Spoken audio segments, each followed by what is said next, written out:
Now, as we approach the top of the hour, though, I do want to get you right back into your headlines, taking a live look over the Capitol building here in D.C. as the House Administration Committee on Wednesday debated a potential ban on lawmaker stock trading. The hearing that we brought you here live was titled Taking Stock of the Stock Act, and it addressed growing concern over potential conflicts of interest and explored proposals to improve transparency and accountability.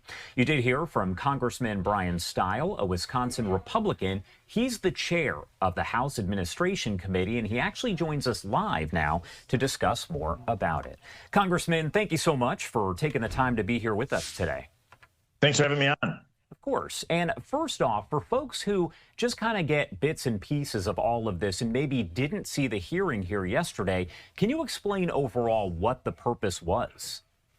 I held a hearing yesterday because my basic premise is that members of Congress should not be able to enrich themselves from insider information. If you want to make a living trading stocks, you should go to Wall Street, not to Capitol Hill. Then we look back 13 years at the Stock Act. That's the rules and regulations that currently govern members' ability to trade stocks and do other financial activities, and said, are there reforms that are necessary to really instill trust from the American people in Congress? There's been a lot of reports, both online and on social media, about members trading stocks to their profit. I think we have an opportunity to strengthen the rules to truly prevent members of Congress from gaining any sort of financial benefit with inside information they may gain on Capitol Hill.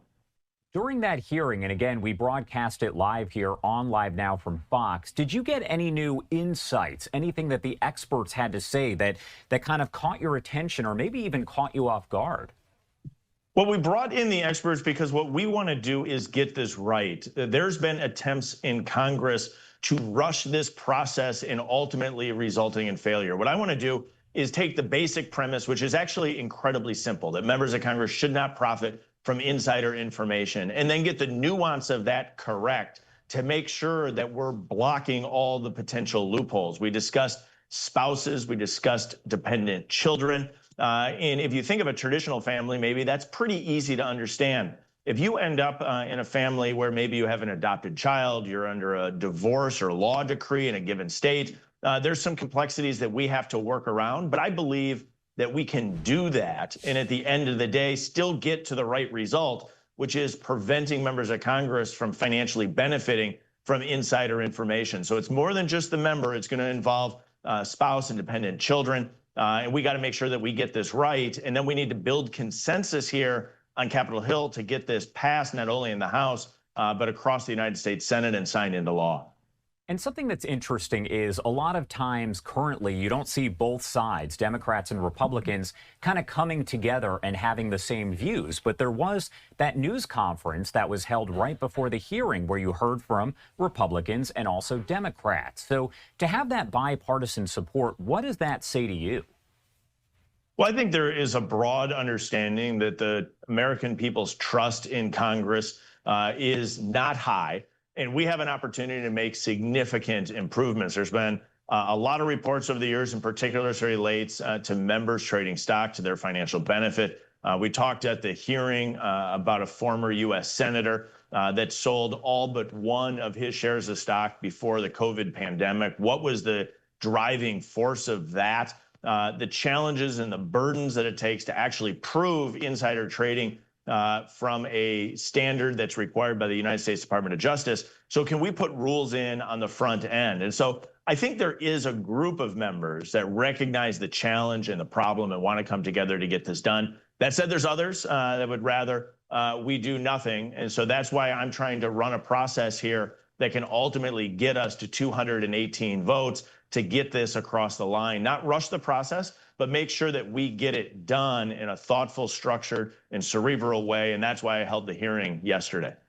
What would you say to those, and you talked about this a little bit, but those who oppose this, who say they're not for it, they plan to vote against whatever's put out there, what do you say to them? Well, I think we can get there at the end. I mean, I do think there is a broad understanding that members should not be financially benefiting from inside information. We already have members of Congress subject to insider trading laws. The challenge with that is often the burden of proof. You have to prove beyond a reasonable doubt an individual committed insider trading. That occurs on occasion, everyone from Martha Stewart to former members of Congress who were rightfully charged for wrongful and illegal actions. But we have an opportunity, I think a fiduciary duty in Congress to go a step beyond that and even to remove the appearance of that of an impropriety. And so I talked to a lot of my colleagues who have different interests. One individual at our hearing yesterday spoke about how he and his family and a few others own a community pool in a rural area in the United States. They technically own stock, but it's really for the benefit of the community.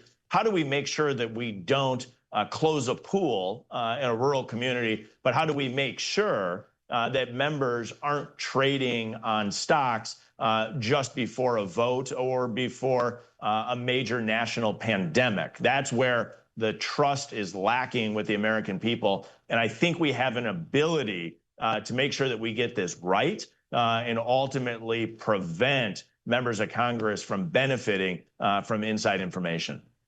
What is the next step here? Where do you go from here?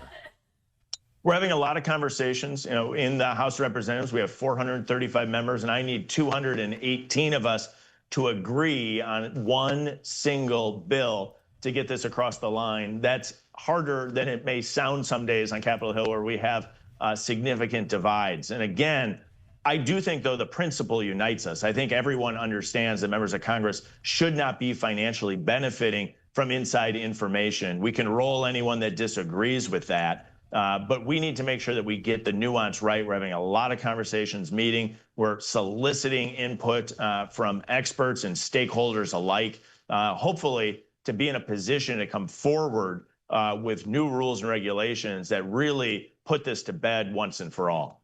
All right, Congressman Bryan Steil, thank you so much for taking the time to be here. Anything we missed, anything you want to make sure to add here before I let you go? Ben, stay tuned. Yesterday's hearing, I think, was a great step forward. It was the first time we've been able to do a hearing on this and the nation's capital in a long time. And so there's some hard work ahead, but I think we got a huge opportunity to move this forward. Congressman Steil, thank you again for your time today. We definitely appreciate it. Thank you.